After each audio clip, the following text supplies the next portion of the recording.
10 years of communism. On the same latitude as Utopia, and exactly 360 degrees east, there lies the Isle of Barataria, a name derived from the Spanish word barato, which means cheap. Everything was amazingly cheap on Barataria, not in the sense of much merchandise for little gold, which is of no advantage to the owners of merchandise, but cheap in the sense that all workers could produce and exchange much merchandise for little work, a mystery which it is our purpose to explain. The island was colonized with 500 Spanish families in 1612. On the return voyage, the immigrant ships were lost with all hands. It thus transpired that in Madrid it was commonly assumed that both ships and colonists had perished. The catastrophe and the island were completely forgotten with the passing of the years. The result was that the Baratarians were cut off from communication with the outside world.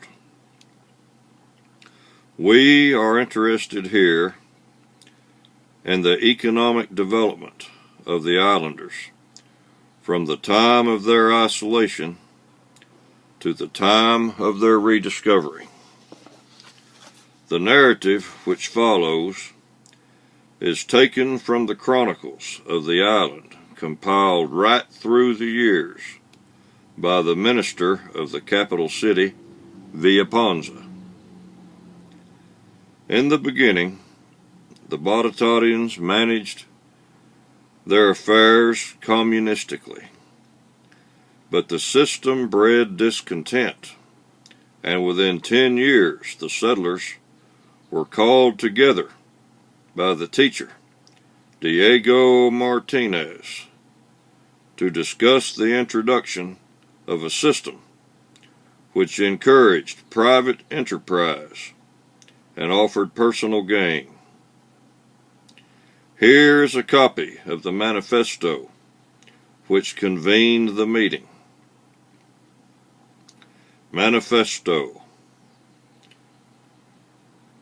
The communistic system, to which we have hitherto faithfully adhered, has certainly accomplished much, in that we have no hunger amongst us, but it falls short of the larger production possible under a system which fosters personal freedom, independence, and responsibility. As the shirt is nearer to the skin than the coat, so is egoism nearer to human consciousness than altruism. The instinct of self-preservation and self-expression is more dominant than the instinct of race preservation and social desire.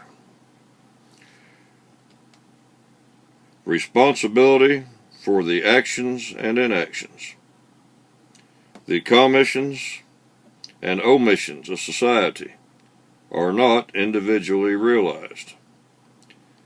If tools are forgotten and lie neglected in the fields, if a sick horse or cow is in need of extra attention after hours, if work is badly done, service indifferently rendered, disservice wantonly inflicted, it is the community which suffers, and not the guilty. Daily, goods are lost through negligence. The hay is carelessly hauled and stacked, without personal loss to the careless. The strawberries are frozen because no one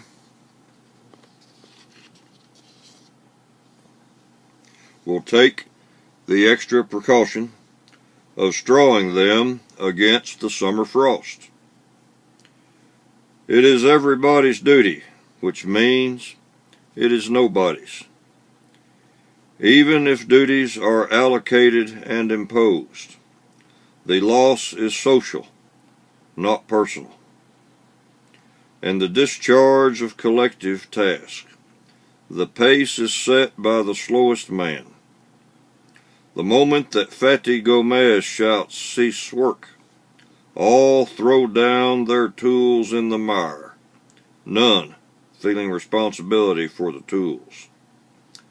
As in a narrow street, the ox cart in front sets the pace for the speedier vehicles in the rear, so does the lazy, the incompetent, set the pace for everybody in communistic society. Much is omitted which would be done if there were personal responsibility and special reward of effort. Much could and would be done to make things better and better, but consent must first be obtained from everybody, and this requires notices, meetings, talk, more talk, still more talk, dissension, committees, reports, resolutions, amendments, talk, more talk, still more talk, ending in sterility and puerility. The time for action is lost by the need for talking, and the only actions sanctioned are those understandable by the lowest intelligence.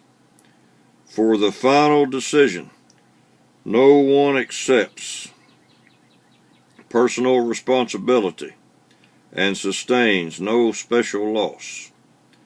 Matters requiring special knowledge or technical skill are sidetracked or thwarted.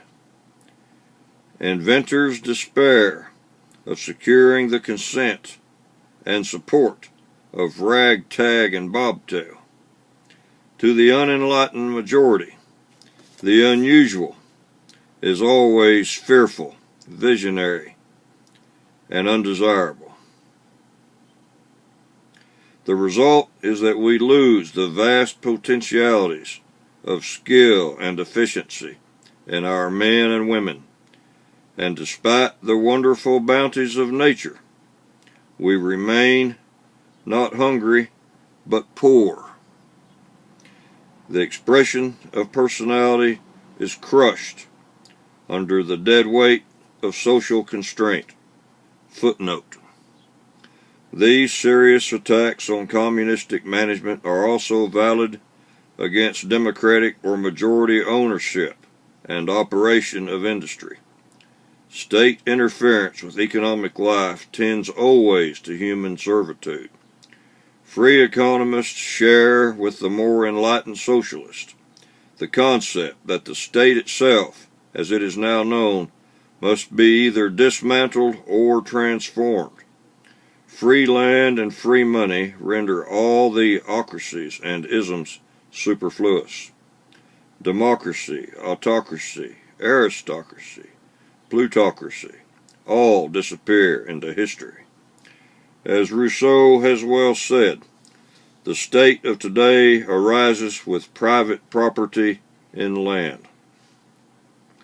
The state is organized to enforce the disorder consequent on the violation of man's primary rights in the soil, the very pivot of all political quarrels, the greed of power, party strife, national jealousy, and international discord, is the private misappropriation of the rent of land. End of footnote.